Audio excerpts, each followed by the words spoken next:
एक मनुष्य जंगल में जा रहा था। उसे 4 स्त्रियां मिली। उसने पहली स्त्री से पूछा, बहन तुम्हारा नाम क्या है? उसने कहा, बुद्धि। कहाँ रहती हो? मनुष्य के दिमाग में। फिर उसने दूसरी स्त्री से पूछा, बहन तुम्हारा नाम क्या है? उसने कहा, लज्जा। उसने पूछा, तुम कहाँ रहती हो? आंखों में। तीसरी से पूछा, तुम्हारा नाम क्या है बहन? हिम्मत। कहाँ रहती हो? दिल में। चौथी से पूछा, बहन तुम्हारा क्या नाम है? उसने कहा, तंदुरुस्ती। उसने पूछा, कहाँ रहती हो? उसने कहा, पेट में। वह मनुष्य फिर आगे बढ़ा। उसे 4 पुरुष मिले।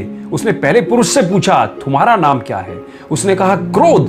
कहाँ रहते हो? दिमाग में। दिमाग में तो बुद्धि रहती है। वह बोला, तुम कैसे वहां रह सकते हो? जब मैं आता हूं तब बुद्धि वहां से विदा हो जाती है। फिर दूसरे से पूछा, तुम्हारा नाम क्या है? उसने कहा, लोभ। और पूछा, कहाँ रहते हो? उसने कहा, आंखों में। तो उसने कहा, आंख में तो लज्जा रहती है, तुम कैसे रहते हो? उसने कहा, जब मैं आता हूं तब लज्जा वहां से प्रस्थान कर देती है। फिर तीसरे से पूछा, तुम्हारा नाम क्या है? उसने कहा, भय। कहाँ रहते हो? मनुष्य के दिल में। दिल में हिम्मत रहती है। उसने कहा, तुम कैसे रहते हो? जब मैं आता हूं तब हिम्मत वहां से 9 2 11 हो जाती है। उसने चौथे से पूछा, तुम्हारा नाम क्या है? उसने कहा, रोग। पूछा, कहाँ रहते हो? उसने कहा, पेट में। वो आश्चर्यचकित हो गए, बोला कि पेट में तो तंदुरुस्ती रहती है, तुम कैसे रहते हो वहां? उसने कहा, जब मैं आता हूं तब तंदुरुस्ती वहां से विदा हो जाती है। दोस्तों, ये कहानी एक प्रतीक है। हर व्यक्ति के जीवन में गुणों और दोषों का संघर्ष अनवरत चलता रहता है। जीवन की सफलता का सच्चा मापदंड सद्गुणों और सत्संस्कारों का जागरण है। गुणों का विकास कर अवगुणों को छोड़ना सीखो। जीवन के बंधनों को साथ से तोड़ना सीखो।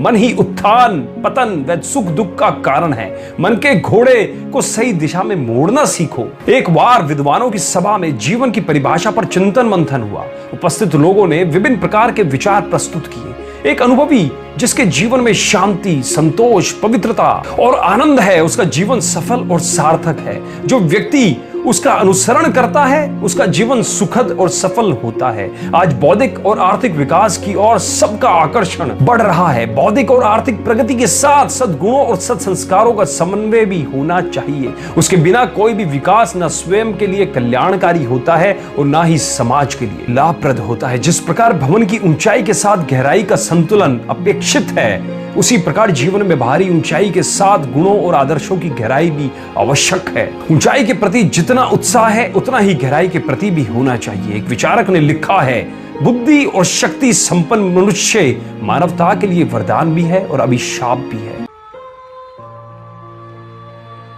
क्रोध सोमवार को आए तो कहना कि सप्ताह की शुरुआत है, आज नहीं करूंगा। मंगलवार को आए तो बोलना कि मंगल में अमंगल क्यों करूं।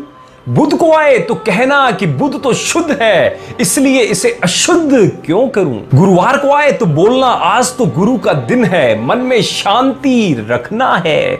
शुक्रवार को आए तो कहना कि शुक्र को तो शुक्रिया अदा करना है भगवान का, तो आज के दिन गुस्सा क्यों करूं। शनिवार को आए तो सोचना कि शनि के दिन घर में शनिचर क्यों आए, तो इसलिए गुस्सा शनिवार को भी नहीं करना। और रविवार को आए तो कहना, आज तो छुट्टी का दिन है, इसलिए रविवार को भी गुस्सा नहीं करना।